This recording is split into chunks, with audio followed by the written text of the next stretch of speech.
Hey there, this is Clay with modernlove.life, and in this video we're going to be talking about 4 secret thoughts your ex has about you when they are changing their mind about you. Now, as we've talked about in previous videos on this channel, as your ex and you interact more, and if you're, hopefully following the things that we talk about in these videos here, you're having good interactions with one another, you're starting to repair the emotional connection between the two of you, and you might be wondering like, okay, is this starting to turn around here? Are they starting to get closer to me? Now, you should have a good inclination that this is happening because you're having positive interactions.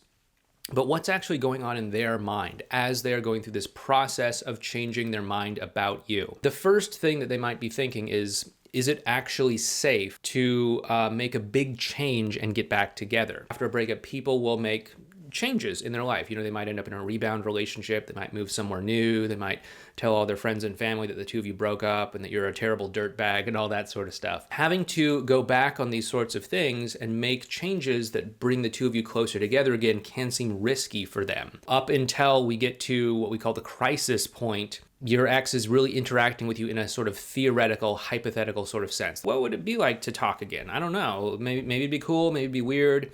Maybe we just fight like we always do. There's no harm in just having a phone call, or there's no harm in just meeting up. We'll just see what happens. But as we start to get into crisis point, that's where this goes from hypothetical or theoretical to, oh my goodness, I actually have feelings for you. What am I going to do about it? And so this is where they have to confront the reality that they may need to make some real changes. If they ended up in a rebound relationship, they might need to actually think about like, oh no, I have some feelings for my ex. Does that mean that I need to break up with the rebound?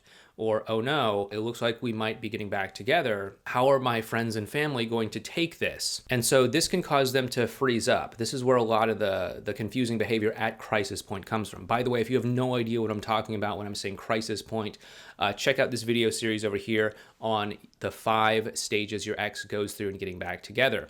A lot of people have said this has been really super helpful for them in terms of helping them to understand what their ex's emotional journey is and to help them understand some of the confusing behavior. So you might want to check it out. I've been talking about this for, years and years, but it can help you. So check it out if you need to. But anyway, the second thing your ex might be thinking in this whole process is building off of that. What will other people think? What will other people think if we get back together? We had this relationship, it fell apart. Maybe it was, like one of those crazy relationships where we were fighting all the time and they knew that we were this like volatile couple.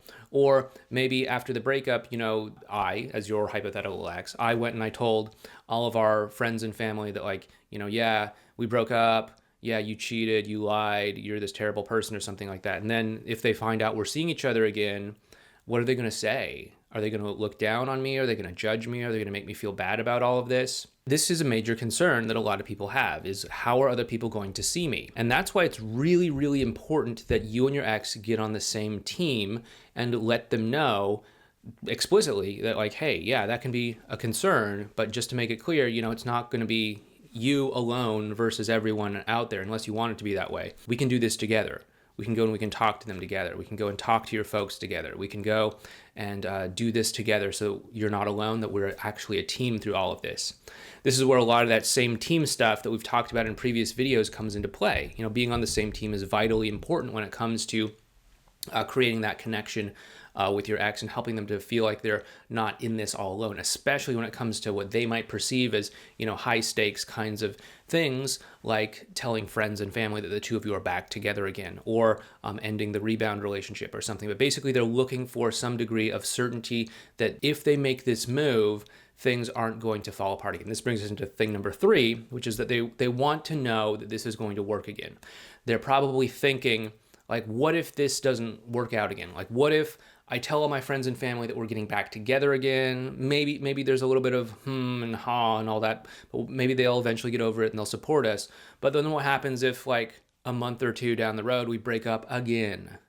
Are we just going to be that hot mess that's like, oh yeah, they're always breaking up and getting back together again? They're just that crazy hot mess couple. Or what happens if I broke up with you and I got into this rebound relationship and then I break up with the rebound relationship to get back together with you and then things don't work out again? What happens if I end the rebound relationship to get back together with you and you're like, whoa, hey, why did you do that? I was just having fun here. I wasn't serious about this. These are some major concerns that your ex is going to have as they're changing their mind about you. They want to know what happens if this doesn't work out. What if we don't work out again? This is why it's really, really important to get on the same team, to build up that emotional connection, as we've talked about before, to actually clear the communication between the two of you so that you can set yourself up to have some of these more meaningful, more significant conversations here. As we move forward here, as we get into this last one here, please go ahead and help support our channel out if you're getting value from these videos. Hit the thumbs up button for the YouTube algorithm. If you're not already, subscribe to the channel so that you can get notified when we publish and upload new videos. And if you haven't already, please leave a comment down below letting me know what sort of videos you'd like to see me make next, okay? If it's a good topic and it seems like it might be useful for many people, we'll probably go ahead and make that video. As we move forward here, thing number 4 that your ex thinks as they're changing their mind about you is, can I trust that this is really going to work this time? Now, this is where a lot of that stuff that we've talked about before in terms of the triangle of commitment really come into play.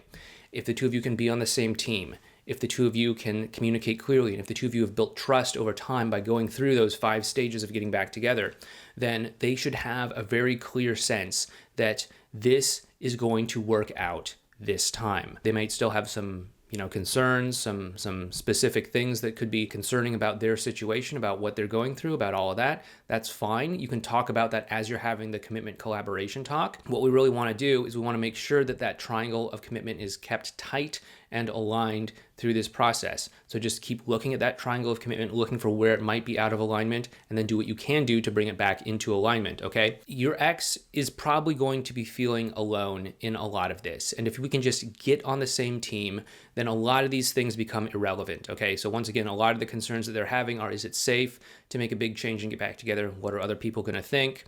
What if we don't work out again? And can I really trust that things are going to work out this time? If you kind of read between the lines on all of this, there's this sense that like, oh my goodness, I'm alone in all of this. Oh my goodness, I have to figure this out. Well, there's a lot of risk in this. What's this gonna mean for me if this doesn't work out? And so there's a lot of kind of like, hey, I'm isolated, I'm alone, I don't know if I can trust you, all of that sort of stuff. So if we can just preemptively address all of this by working on that triangle of commitment, then a lot of these concerns become non-issues whatsoever. And the emotional connection that you're building up is just gonna naturally and organically flow into a great reconciliation between the two of you. And if that is something that you want some help with, we do have our communication course called Effortless Connection. You can find that over at modernlove.life/EC. That's modernlove.life/E as in effortless, C as in connection. And there's also a link for it down below in the description box. But this is how we go through that triangle of commitment, and we bring it back into alignment by specifically focusing on things such as getting on the same team. So check that out if that's something that seems interesting for you. But once again, if you like this video, please like the video, subscribe, and leave a comment down below as well too, letting me know what sorts of videos you'd like to see me make in the future. But anyway, thanks so much, take care, and I'll talk to you next time.